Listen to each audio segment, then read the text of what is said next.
Eternals was not a great film, but the deviants were really fun to do. I got to do some like weird, gentle caressing of a rice cake. I would have never guessed that the sound of the deviants and Eternals was caressing a rice cake. This time on the pod, we're talking with Ronni Brown, an Emmy-winning Foley artist, about her experiences working in the film industry. She's worked on some incredible projects, including The Book of Boba Fett, Iron Man, The Mandalorian, Rogue One, The Sims 4, and more. She honestly has some incredible insights into the industry and working on these projects, big to small. As always, there are time codes down in the description if you would like to jump around. Welcome back to Whatever We Want, where we talk about all media, movies, TV shows, video games, and beyond to give you the most interesting behind-the-scenes insights, filmmaking techniques, all that jazz, and more. We interview entertainment industry professionals to hear their stories and inspire the next generation of creatives. And without further ado, let's jump into the show. Ronni, thank you so much for joining us here on the podcast. It's seriously awesome for you to be here. Thank you. Thanks for having me. Yeah, how are you doing today? Pretty good. I had a whole week off of work, so I got to recharge a little bit. That is great. That's nice. Yeah, so like we said in the intro, you're like a Foley artist, Foley kind of expert, especially compared to us. So I just wanted to ask just off the bat if you could give us just a general overview of what Foley is and then what like a Foley artist does. Sure. Foley is actually named after Jack Foley, who was one of the first people to really kind of make customized sound effects for film and radio. Many times when a film is done on set, there's a lot of noise from cameras, from lights, from background people, from airplanes flying overhead. So we'll have to replace some of the dialogue and we lose some of the sounds that kind of come along with it.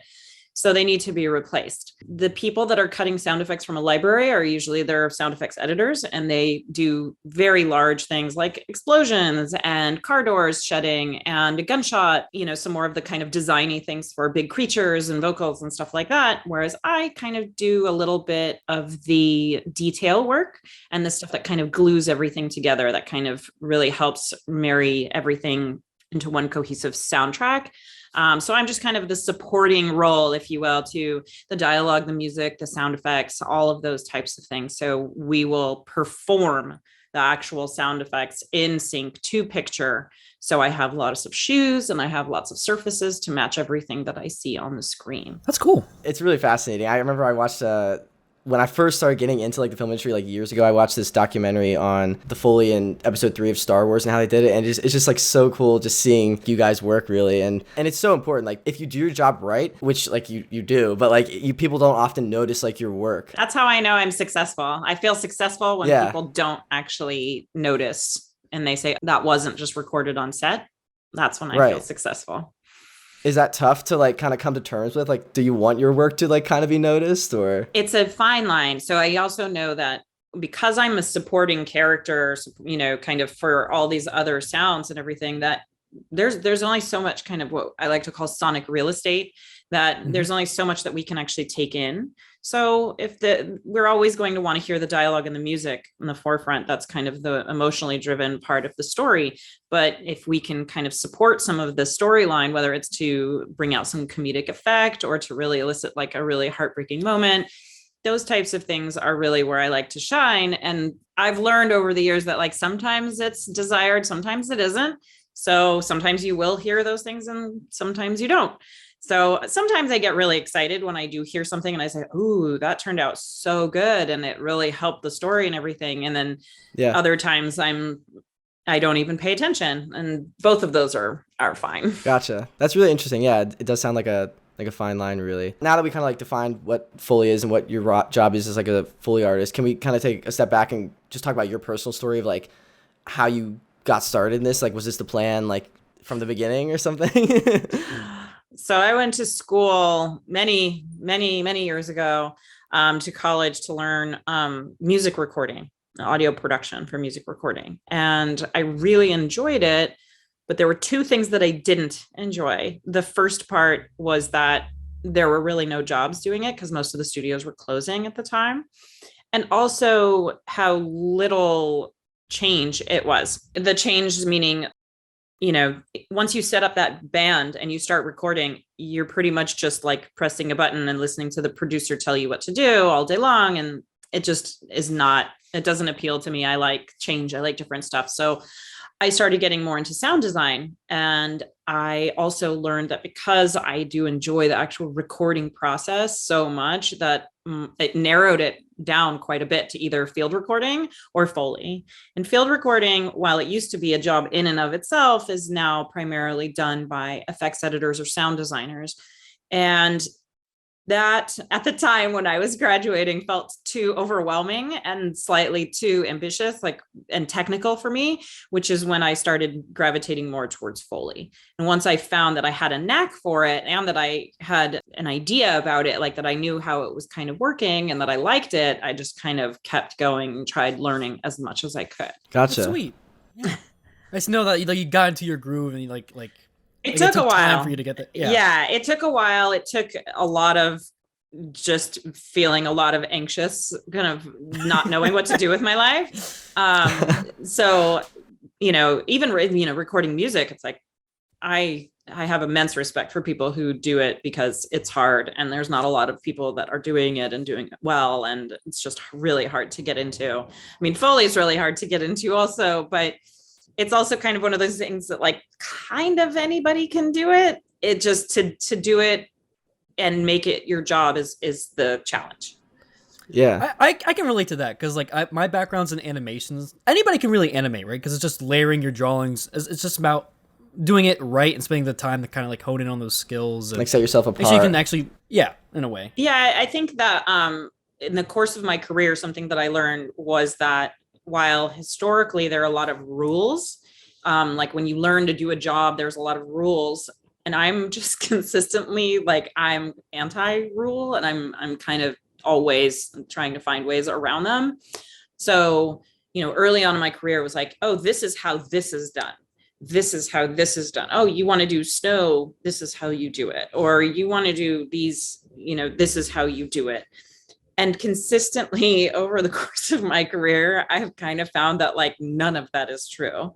And that I'm consistently doing things, not necessarily the opposite, but just my own way. And I'm the Foley artist who has a bunch of jewelry and has nails and has, wears jeans instead of pajamas. I just do these things, because I don't feel like it's super precious, that there's this need for it to be done a very particular way. And also that expanded my thinking on how I think about things. So when I stopped thinking, oh, I need to do this because of this, or this is the way that I learned, or this is the way I was told to do it. Once I broke free from that, it was a pretty big game changer. And I started to expand my creative process a lot more. I became infinitely more successful in my creativity, and clients were really excited about the stuff that I was doing and are now even asking me to, collaborate with them more on sound design stuff because of the way that I'm thinking about things, the way that I'm experimenting, my suggestions, all of those things. Yeah, that's really sweet. Awesome. Was there an initial, I feel now that you've kind of proved that way of thinking is works and pays off, but was there an initial kind of backlash, people kind of pushing against you when you started experimenting? And how is that That seems like a yes.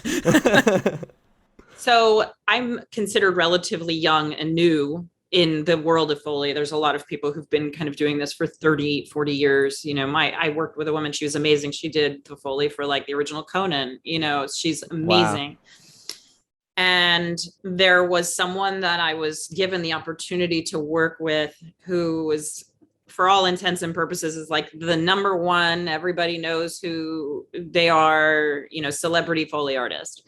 And I was really excited. I was like, wow, this is going to be a game changer for me. I'm going to learn, everyone build it to me. This is going to be amazing. You're going to learn so much. And I did 2 movies with that person.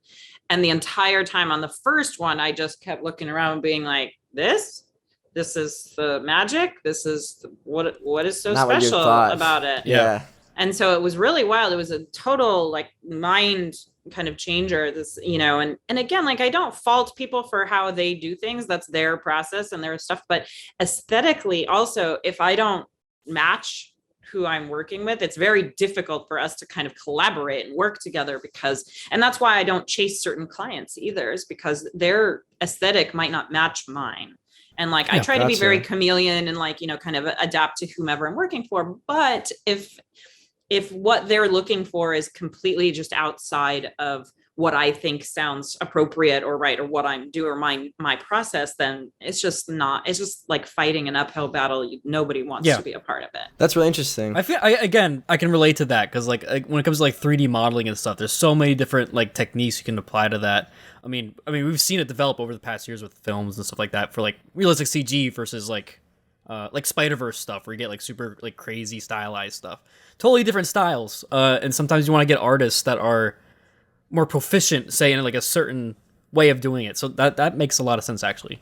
Yeah, I mean, I think I got a little pigeonholed, now at this point, not even so much pigeonholed, like that's all I can do. But one of the things I became really good and well known at are the big action movies like Star Wars and Marvel and stuff like that. Yeah.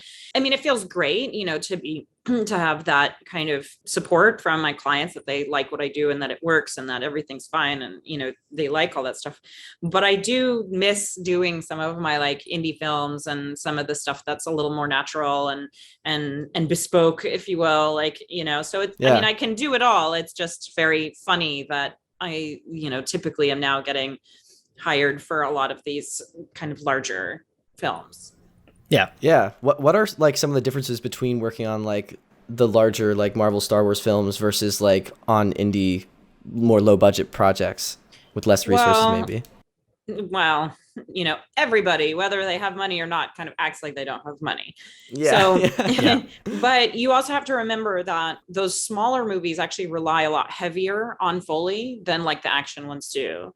The action ones typically rely a lot on dialogue, on music, on the visual effects. Those are kind of the bread and butter of what they do. So really the stuff that I'm doing is mostly for foreign releases, mostly for as again, like really, I mean, if they play 10% of what I'm doing, they're starting to do more just because I am providing them with stuff that can actually live with their big effects. So they weren't getting that for quite some time. So it was a lot harder for them. So for the indie stuff, it's a more intensive. I have to cover a lot more. I have to be really much more detailed about things because of the nature of what they need and what's going to be playing. But if there's like a big giant creature roaring right there, I'm not really going to worry about the guy who's like sipping his coffee in the corner. Yeah. So, but if there's like a whole cafe scene and nothing's happening, these people are talking and there's a guy right there who's drinking his coffee, I'm going to do that. Gotcha. That's interesting. Before we move on to like more of like the projects you've worked on, I want to just talk about like, again, like you like kind of learning this craft. First off, how is it like, how do you tell your parents like this is going to be your job? Like I'm going to record myself making noises all day and that's my profession. Like how do they take that? Your family? I don't know. Well, I'm going to say that probably based on my history of being kind of a troublemaker, they were just happy that I was getting a career to begin with. Yeah. So there's that. I think that but my parents knew what I went to school for in audio engineering. They didn't exactly know what I was doing with it. They knew that I was working in film and they knew that I was doing something related to sound stuff, but I don't think they really kind of got it for years, that I said I was doing this. I mean, it was difficult because I had a lot of sacrifices early in my career, time with my friends, time with my family. I made my career my priority and I had a really hard time trying to explain to people like, this is what I need to do in order to make it happen. And so they were already kind of skeptical on that, but they understood, okay, trying to make it. And now I have something to show for it. If I didn't, they probably would say, I don't know about this career you've chosen. I think, it's really easy for people to say, yeah, you're successful because you have been nominated or won awards, but I feel I'd been successful far before that. Like I'm doing this as my career. So that feels successful in and of itself. Yeah. It was, it still is. It's very funny to try and describe my job.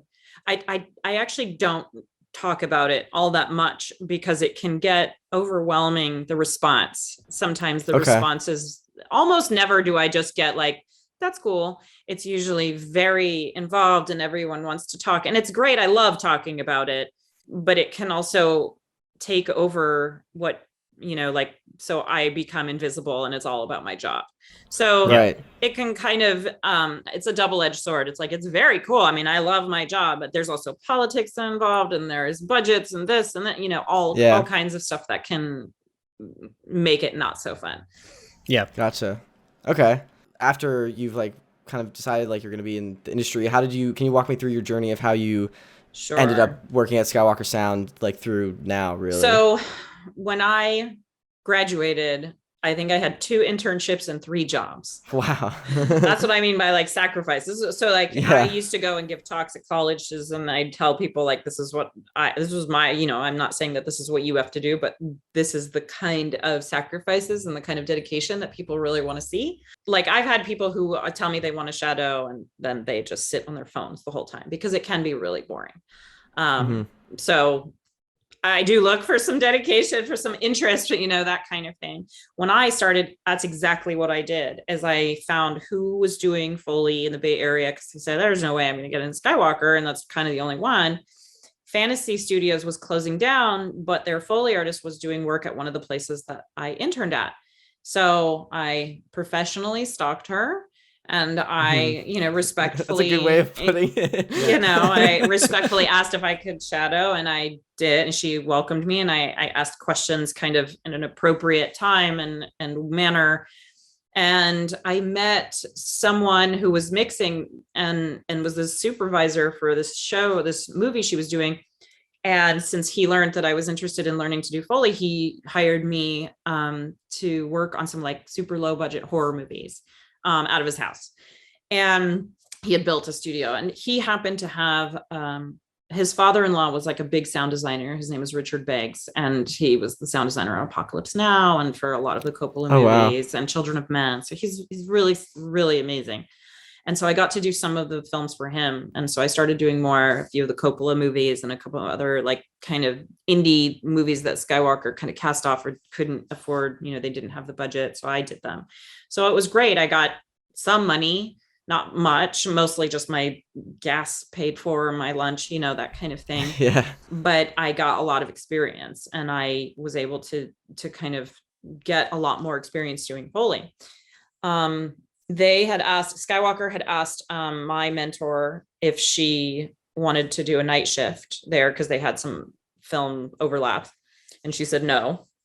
So they asked me, and I think I'd only been doing Foley for like a year and a half, maybe. Wow. Maybe. And I'd also worked with Randy Tom's now ex-wife. So I did like some projects with her. So like the Bay Area is relatively small when it comes to this stuff. So, my name got around that I was like starting to do Foley. So I went up there and I did an audition, and I failed miserably.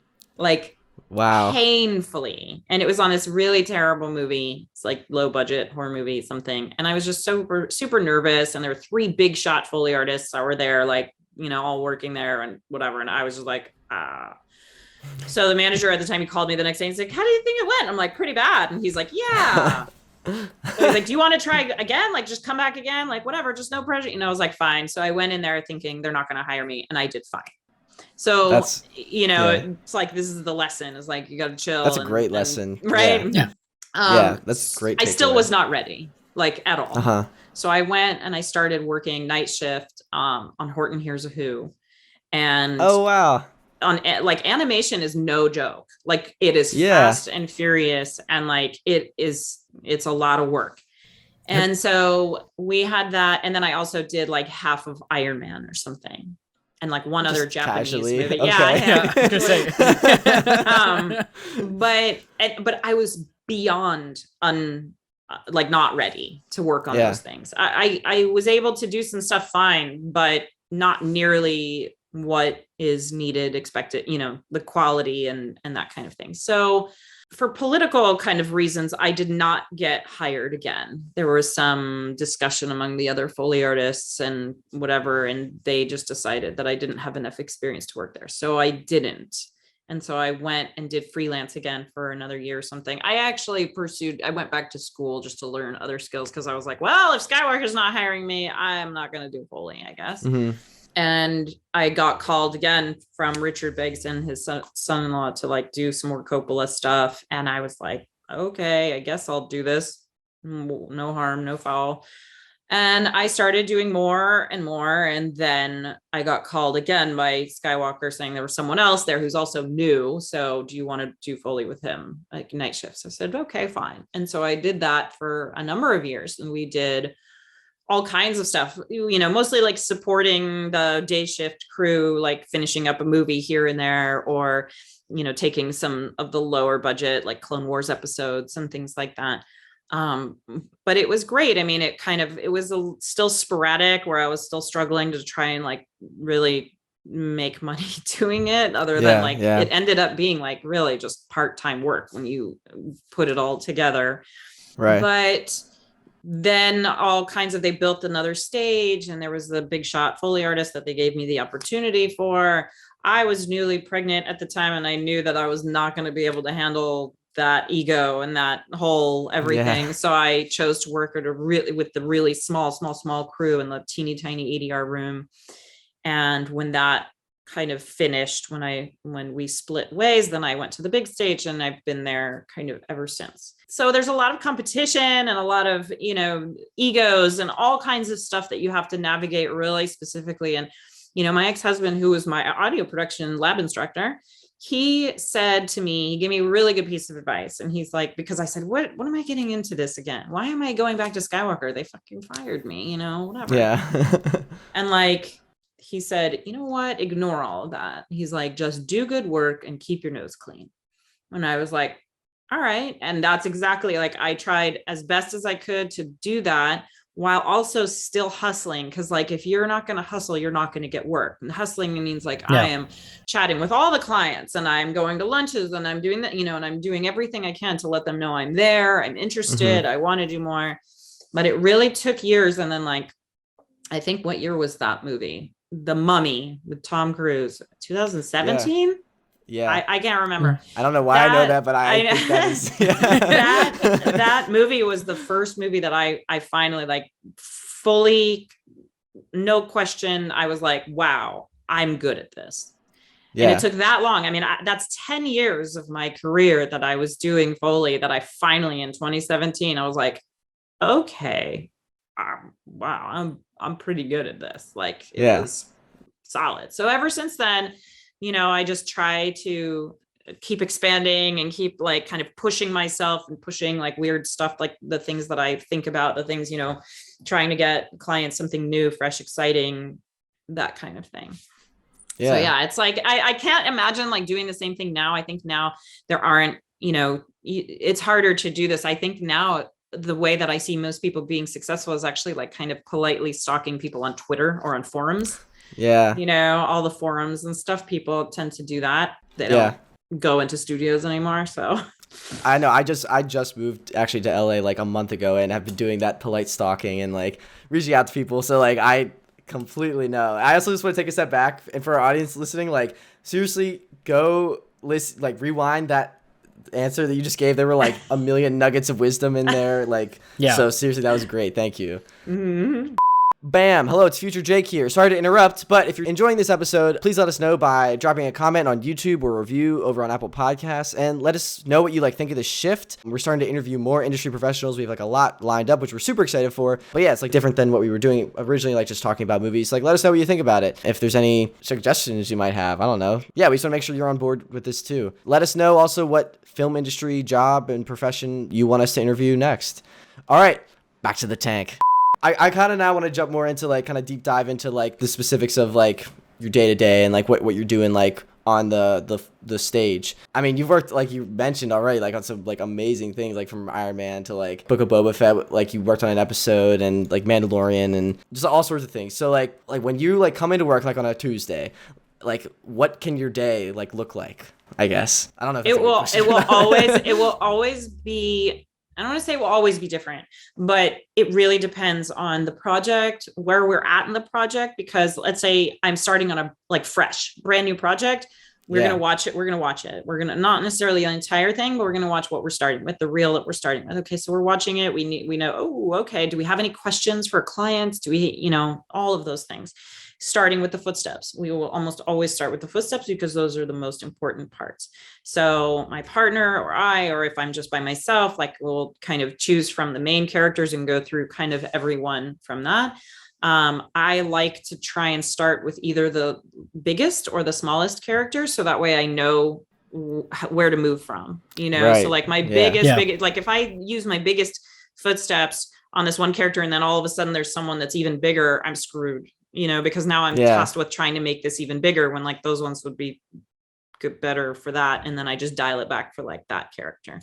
So I have a lot of like ways of trying and of compartmentalizing and kind of trying to maximize efficiency, that kind of thing. Okay, like we're going to do everything cement for this character. Then we're going to move into the dirt. Then we're going to, oh, there's only dirt for this one character. Okay, let's wait on that because I don't want to kick up a bunch of dirt right now. I want to finish everything else. Where there's this really challenging surface that I'm not sure what I'm going to use. Let's wait on that a little bit and I'll get everything else done so that way I can experiment a little bit more. Gotcha. So that's them like walking on different surfaces. Okay.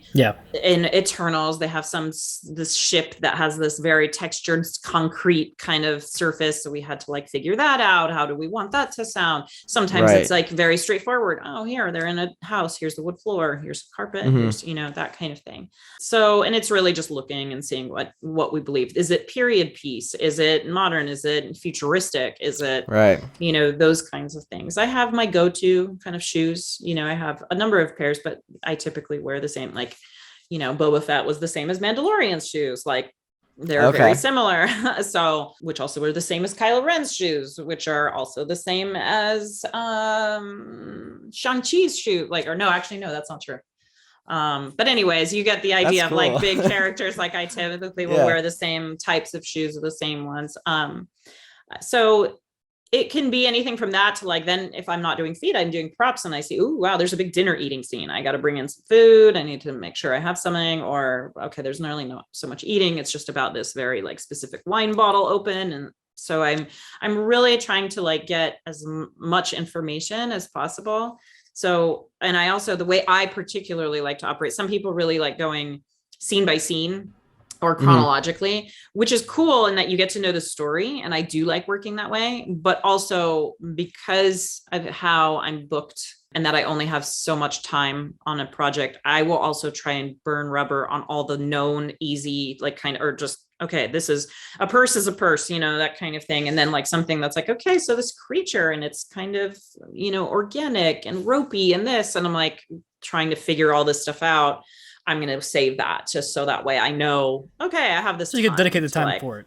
Exactly. And not everybody thinks that way, but it works for my own efficiency, anxiety, OCD, like you name it. Yeah. How does it work with, like you're saying, you're going through like each character. If you're like collaborating with other Foley artists, like, do you each like take a character so that like that character is like a uniform sound throughout, or like how does that work?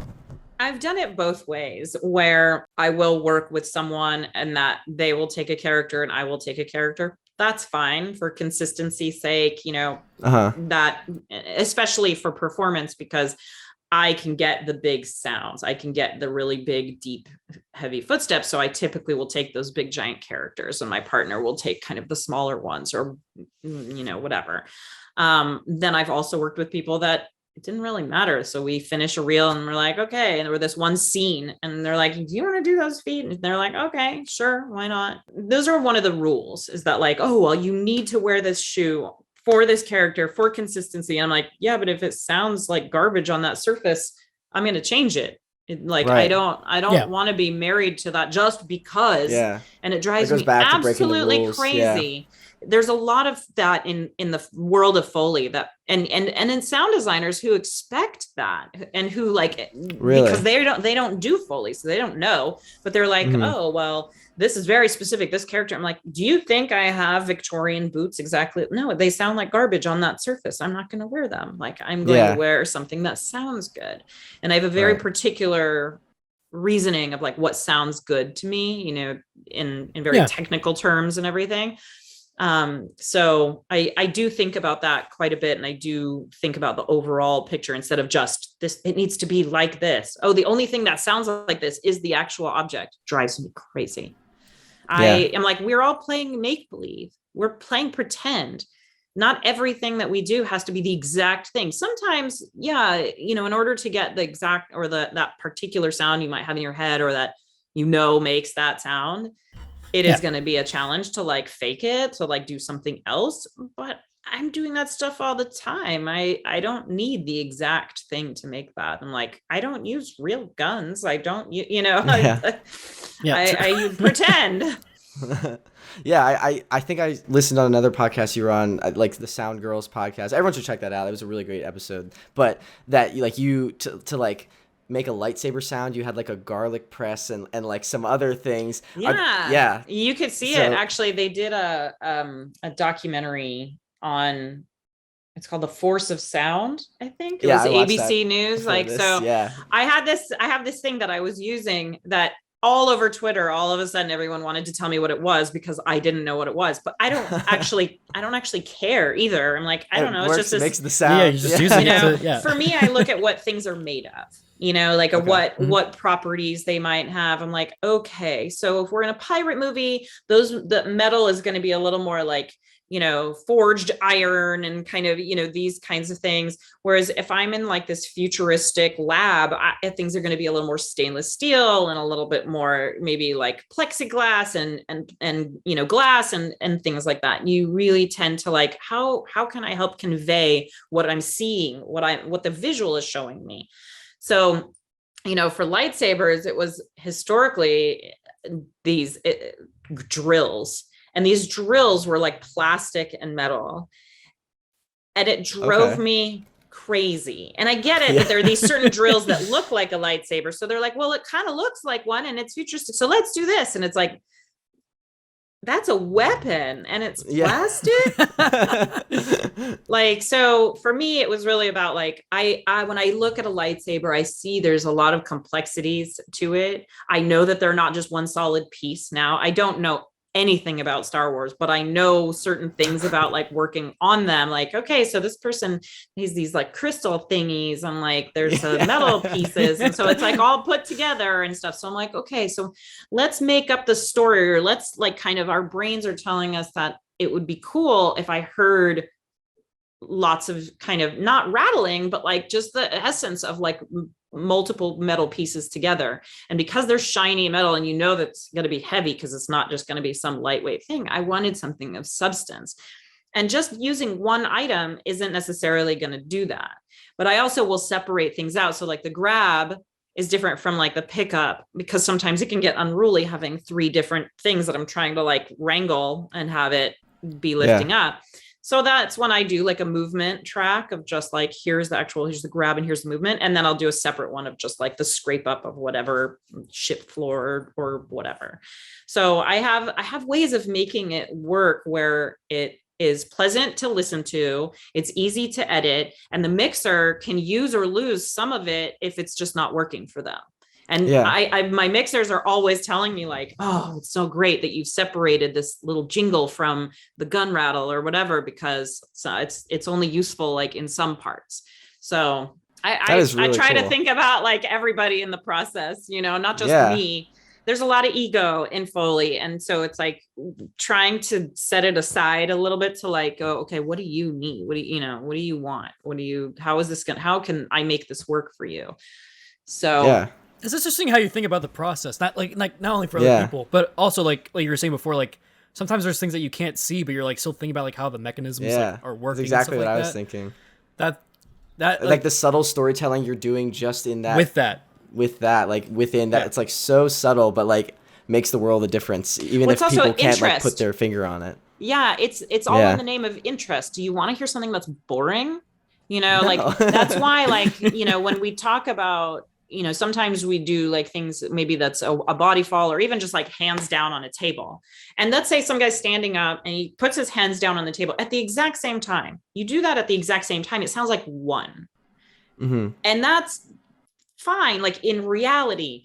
But for some reason, to reconcile some of these like things while we're watching something, even just splitting those hands a fraction of a second from one another, they can edit them So like they can potentially do maybe like have one of them be a little like, louder or whatever. And also it just, our brains make it make sense. Like we see two hands, we want to hear two hands, even if they're happening at the exact same time. It's really wild. I could show it like just kind of putting your hands down at the same time and you watch it happening versus doing it like two hands. You'll automatically say that the one with two hands sounds better. Automatically, just because of how our brains make sense of what we're seeing and how we hear it and everything. And so I try to make, body falls like, oh, that guy just kind of went splat. But I try to get like, if not just a 1-2, like kind of have 1-2-3, like kind of all the pieces there, even if it doesn't completely 100% match because it's animation and it's like splat. You don't want to hear that. It's not interesting. And your mixer would just be like, and I can't use that, mute. So like, I'm just trying to give everybody like some helpful something. And also like sometimes less is more and sometimes more. I'm like, well, at least you can kind of cut that one piece out and the rest of it will all work. And, you have fodder for something else. Yeah. That actually reminds me of a animation technique too, specifically with the hands. I'm not sure if you're familiar with it. Jake might be, but it's like the Pixar blink. It's kind of it's the same process where you like offset things. Because if you're in reality, if you're just to blink like that, it just looks boring. But if you have like a slight offset, like this happens to characters all the time. I did it like super exaggerated right there, but you get the idea. Yeah, it's like a nice soft like offset to the blink to like have the character feel more like alive and more real. Yeah. It's nice that you're also able to do that with sound and make the sounds feel more like authentic and real, even though it's not matching 100%. That's actually really cool. Like, one of the funniest parts was like in Luca, one of the characters puts his hands on his hips, like incessantly, like as part of his like kind of cool swagger or whatever, but it's the exact same. Cause again, they just animated the exact same one every single time. But if you perform it exactly the same, if it sounds exactly, it's boring and it starts to call attention to it. But if you really kind of get a lot of variety and like, that's always what I hear from my clients is they really want variety. They want, kind of uniqueness in each of the sounds. That's part of why they're hiring somebody, not just to cut it from a library, because you want everything to sound the same. You can find the same hand pat and put it in 1,000 times.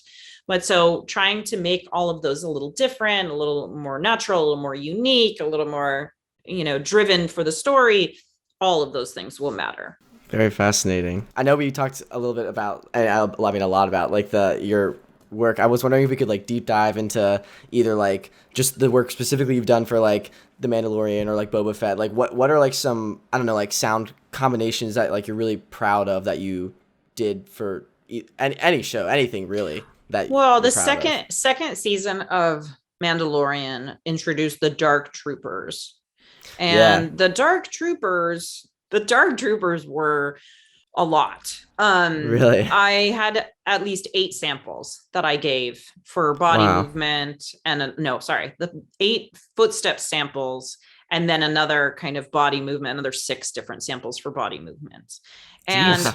I mean, and it was because, it was pandemic style. So I couldn't do any playbacks in the room or anything. Plus the sound designer was taking all of them, processing them, seeing what was working, what wasn't working. And then he'd send it back and he'd be like, I need it more like this. And I'd be like, okay, great. So then I can move on from that. But luckily they were only in 2 episodes and one only briefly, but one of them was, both of them, they needed, which I don't even think they ended up using.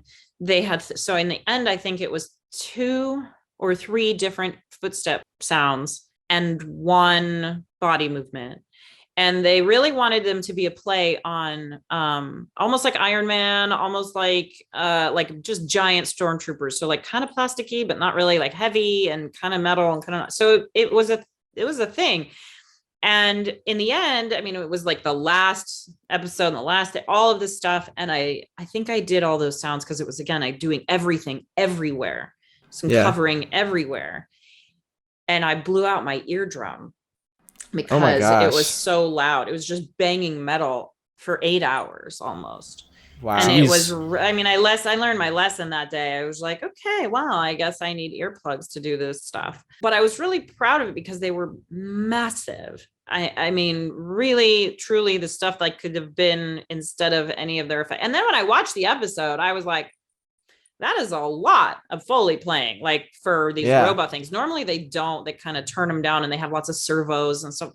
But I was shocked that it ended Yeah. up playing so much. I mean, there could be more. I was really proud. I mean, Eternals was not a great film, but the Deviants were really fun to do. Yeah. As like creatures, I got to do some like weird movements for them that ended up being really wild, like stuff I'd never thought of. You know, it was just like, you know, super experimental, really experimental. I just had another one that I did for another creature that the footsteps were great. My movement, I came up with something really cool, but it didn't work for them. Like the client was like, no, I need something different, but still was like the wildest sound I'd ever come, like just conceptually was really wild, the stuff that I kind of came up with. I mean, a lot of movies have like one or even just one or two moments that I'm just like, wow, that was really fun, really cool. Yeah. You know, I just did some really great vomit for a film. That was like really that's fun. How do you do that, if you don't mind me asking? It's really just you know, you have to. It depends what the receptacle is. If it's on the ground, if it's in a toilet, if it's in, you know, whatever. Wow. Who knew but so also, much thought went into that? there is a lot of thought that goes into that, because then you have to deal with the consistency. Wow. Is it too liquid? Is it too chunky? Is it, because if it's too chunky, you can get this splat that doesn't hit the microphone a nice, pleasing way. It kind of just gets ticky and too transient. There's a lot of different things. So I actually I've been called the vomit queen because I dialed in the sound that works really well for that. I'm gonna have to put a warning before that little segment. What you said with the Eternals, like the Deviants are really experimental. What were you doing that was like experimental? Like what specifically were you doing to get those sounds there? So they asked for, so typically when I'm asked for creature, it's like both footsteps, hands, and body movement. Okay. And the body movements can be really challenging because what are they made for? You know, and they have all these wild expectations of like, oh, it's like a scarab beetle exoskeleton, something. I'm like, okay, but it's also like 50 feet tall. And it's also, you know, so, you know, we're trying to like come up with descriptive words that I can use then in making my sound. So the Deviants start like metamorphosizing in one point where it's like kind of this ropey, slippery, tentacly kind of stuff, but they're like turning into kind of bigger creatures. And they really wanted something for those transformations. So, but they're organic. That was the other thing. So we're not talking about metal or wood or, you know, things like that. So we typically have certain things to try and go for organic. A lot of times for that type of thing, especially for like kind of when they're cracking and stuff like that, we can use some produce, some bok choy and things like that to kind of get really visceral. Oh, wow. But I also wanted to experiment slightly less moist, slightly more, again, organic, but so I was hearkening back a little bit to like the Mummy, and because they asked for like dry and stretchy and painful, that's how they wanted her to sound when she was coming back to life. So I went back into thinking about that and like dry and stretchy. So I took a lot of peanuts in the shell and I put them on a towel and I kind of just started. This is the other thing I do is I can't even describe how I think about touching things, but I touch things a lot in like many different ways. And so it's all about the manipulation. Okay. So it's like, I mean, I was that person that was like always like touching things on, what's that on the street? I'd give it a kick. So I'm rolling them with my hands and they kind of have this like, almost like a rain stick, I guess, type of thing where they're kind of rolling in, but then I also start crunching them at the same time. And as I'm doing this, it kind of just creates this really wild, swirling, crunching, stretching, you know, kind of something. And it worked really cool as an element.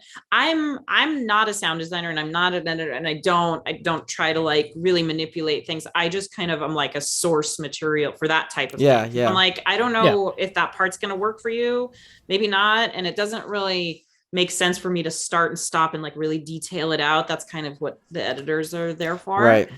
So that was one thing. And then another thing was really just some gentle caressing of a rice cake. Okay. Because it seems so much less intimidating now when you're describing it. Like exactly. I feel like, I'm just like really trying to get like my skin against like the little nooks and crannies of like the rice cake. And it was really, and then again, my mixer is doing something. He's taking stuff and putting it through a sub harmonizer or putting it like and giving it some EQ, giving it all kinds of love. So it's like all of a sudden I have this thing. It's so far removed from what I'm actually doing, but it has some cool elements and it makes something that's like super unique and that like people could never guess what it was. Yeah, I mean, I would have never guessed that the sound of the Deviants and Eternals was caressing a rice cake. It's part of it. That's cool. Yeah. Yeah. That's really awesome. Thank you for sharing that. I saw in an interview actually that you are kind of open about like sharing your tricks and techniques for like Foley. Can you talk a little bit about that? Like I think it goes back to what you were talking earlier, like kind of old Foley, old Hollywood people are like kind of keeping their secrets to themselves, but like you seem very open with sharing yours. Yeah, I've never appreciated when somebody was keeping something a secret from me, like that I would have to like figure it out on my own, especially because once I did learn what they did and I'm like, that's it. Yeah. Really? Okay. That was the big secret. And then also I just why it doesn't do me any good to keep things myself. As I've learned, like getting hired is more than just having some secret, technique. I have a good attitude. I am really like great at dialing up what my clients want. I am fun. I am, I really try to bring all of this to the table. And something I heard a while back that I kind of always stuck to me was like, don't sweat the copycats because they will always be 3 steps behind you. And it's true. Another good nugget right there. It's true. Cause like I can give somebody like, this is what I did for this. And by then I've already come up with something new that I can do. Like nothing is ever the same. I don't do my lightsabers every single time. It's not always those 3 things. It's not always this, that my guns have changed. My, all kinds of things are never the same. Even though I do have go-to stuff, sometimes I do something different just because. So I don't enjoy this like secretive kind of world. Like it's really ridiculous. Part of what people are hiring me for is not just that particular sound. It's the fact that I come up with those sounds. It's the fact that I'm consistently pushing myself to like keep like studying more and keep learning more and not just going like, well, you liked this sound for this, so I'm just going to do this forever. And it's like, but now that's boring. And now you won't hire me because you're like, that's not interesting. And that's not, like I've heard that already. So, and I guess I'm just confident in the fact that I can come up with something new or know when is important to really kind of be new and exciting about something or just go to my go-to thing because it doesn't matter. It's like, oh, okay, this only appears one time in the movie. I'm not going to sweat it too much, that kind of thing. Yeah. I wanted to ask if you had like advice for people that are like looking to get into like learning about Foley and being a Foley artist. Like I know you said like you didn't go to school for Foley. I was trying to think when I was thinking back about that, I was like Foley University, that'd be like a cool thing. But then I realized the abbreviation would be FU, so maybe it's not the best idea. It would be appropriate. It would be appropriate. Do you have advice for anyone getting started? It's all about practice. It's about watching and learning. It's really kind of the sucky thing is I've had a few people try to learn from me and I can't tell if I'm just a really terrible teacher or they just did not, have enough time because they were really only with me for like a couple weeks. And it's really hard. I'm like, I don't know. I just do it like this, and I show, but it's really just about like, you have to like be able to kind of understand what we're doing and why we're doing it. So like, okay, so I'm like, don't try and do this. Don't try and walk from the carpet to the wood. The carpet is so much quieter than the wood. So like, let's take it apart. Just do the carpet part. We'll come back for the wood, those types of things. But like sit around on YouTube and like copy, like walk and sync to the stuff that you're watching. Listen to stuff, like see if you can pick out what Foley is in what you're watching, and think about how you would make that sound, or if that was successful or not. I mean, I have a really funny example of like, I was watching The Queen's Gambit, and like in the second episode where she goes to this woman's house when she gets adopted, and the mom takes her upstairs and she's on carpeted, this whole house is full of carpet. And I kid you not, there's some 3 footsteps on cement or something like in the middle for no reason. And Really? I rewound it like 20 times. I'm like, no one? No one? You see that? So again, like when you pay attention to it, you start to like notice those things, and you start to go like, oh, that's really distracting, or that's really like, I wouldn't do that. But it's really more about there. I mean, you can read the book, The Foley Grail. Vanessa is a longtime Foley artist, and That's cool. She wrote this book years ago. I read it in college, and now I'm in the 3rd edition that just got released. It's like that wild, is so awesome. Sweet. Yeah, Congrats it's really on that. like it's kind of funny, like full circle, where like I read it. It's great, and there's lots of good little tidbits from lots of different artists from around the world who do things differently. I mean, some people do cloth first because like to watch the entire thing. So there's just a lot of different ways that people do things. There's always going to be budget challenges and things like that. I would say that like almost 100% you will not be getting paid to do it when you first start. It's really an expensive part of why I'm getting paid, and why I'm getting hired at Skywalker's, because I have gotten to the point where I can work as fast and as good as they need it to be, because it's so expensive. So even, used to have 20, 25 days on a movie. Now we're lucky if we get 15 to 20 on something. So it's like knowing, and then again, my efficiency and knowing how to do these stuff and how to really get the work done instead of just like learning. Like if you're kind of just learning, these big shows do not have that time, unfortunately, at least not for Foley. It's like for other things, there's plenty of apprenticeships and stuff that you can kind of go and seek out. But Foley is just watch as much as you can, try, listen, like record yourself listening to it. What do I like about it? What don't I like about it? How can I change it? Just not be afraid to experiment, and also like, don't think that there's only one way to do it. Like, oh, I need a big sound, like I need a big studio. And I did 3 Star Wars movies in an ADR studio. I did, a bunch of indie movies out of somebody's house. I'll still record in somebody's house. I did another animation movie in another teeny tiny, like minuscule studio, like tiny booth. I will do it wherever. I don't care. Yeah. That's really good advice. Yeah. You just made me think, like, I know a lot of like people that I talk to, because I'm more in like the visual effects side of things. That's where I'm kind of trying to get into. And like when I talk to people, they always say like especially like cinematographers, like they're like, when I walk into a room, I think like how I would shoot it and like frame it. When you like go somewhere, do you like listen differently? Like do you like hear like someone dig their hand in like a thing of candy and you're like, oh, that would like, does that ever happen to you? Yeah. Like randomly though. I try not to do it like as like be and then I just be this distracted, like what? But like certain things will catch my ear. I'll be like, whoa, what is that? And some things, like I got a bunch of free Legos for my kids and but they were kind of dusty and old. So I put them in my sink and I was washing them and my sink is, stainless steel. And so it was like massive amounts of Legos floating around in water. And I'm like shoving them and dunking them down. And it was like creating this insane marching sound. So I was just like, wow. And I was like, wow, okay, I'm going to remember this one. Like, that's pretty cool. Have you used that yet for anything? I haven't used it, but I've thought about it several times being like, I could do something kind of cool for that. Yeah. So yeah, I mean, like there's keep an ear out, everyone.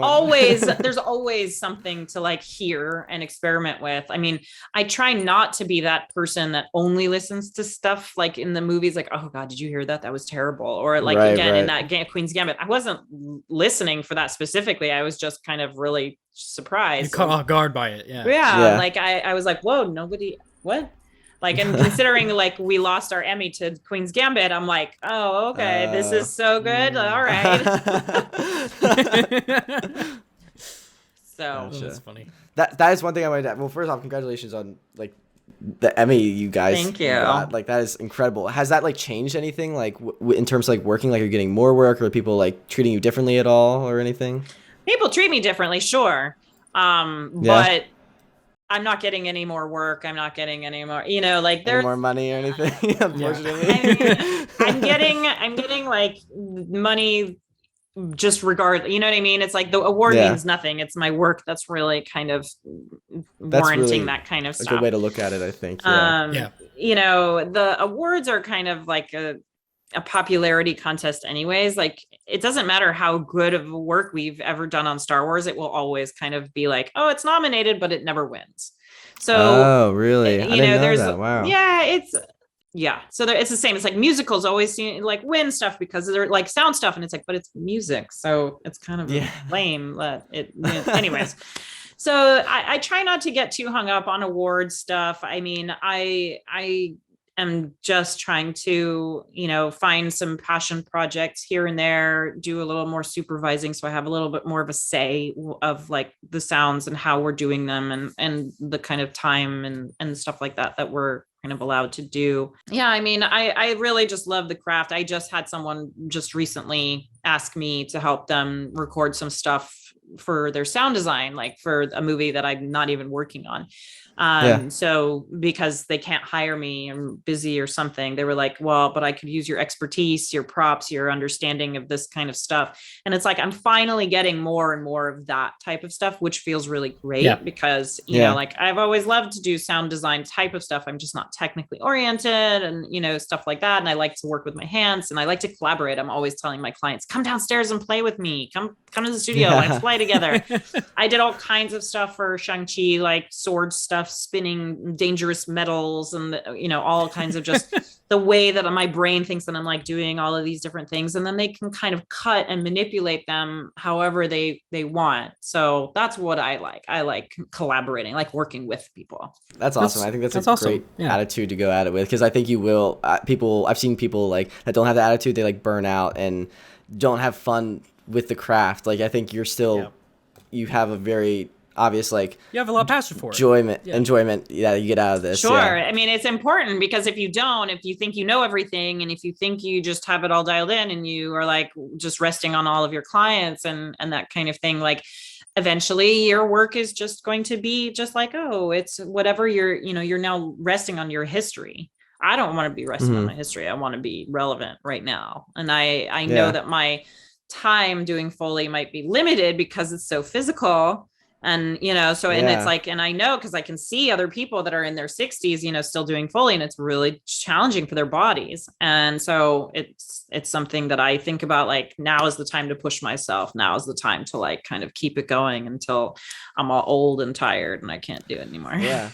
I think that's a great, honestly, piece of advice to like kind of end on, like just in life in general, outside of Foley, just like enjoy the time you have while you have it, while you're young. You don't know how much time we're going to have here on and like push yourself now so that way you don't have to later, and you don't regret not doing it. Exactly. I mean, like, and I did this all like with 2 small kids, and it was really challenging, like to try and balance work and home and this and again, I sacrificed a lot.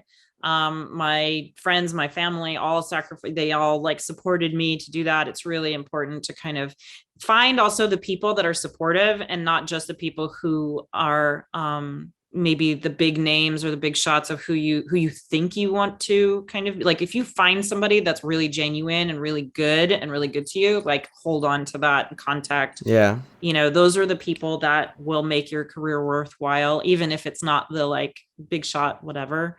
Because it can really grind you down. The drama and the politics and stuff like that and just the hustle, it gets really tiring, and you can suffer from burnout. Even the top names, Chris Boyes and Gary Rydstrom, all these people, they've suffered from burnout, because we're all very dedicated to what we do.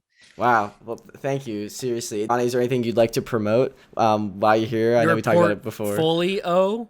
Oh, wow. Oh my gosh.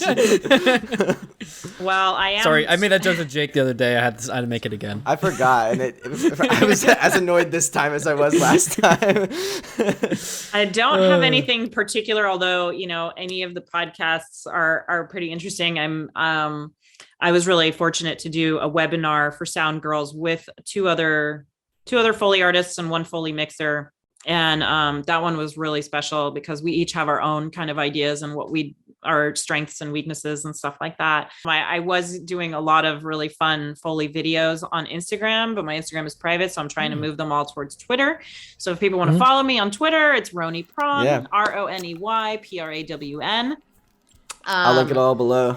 Yeah, I mean, I just started kind of getting them, but people really love them. And I have a joy in trying to kind of make a really bad Foley joke out of a lot of these things. So I, have a photo of all of my hundreds of pairs of gloves, and you can say, need a hand.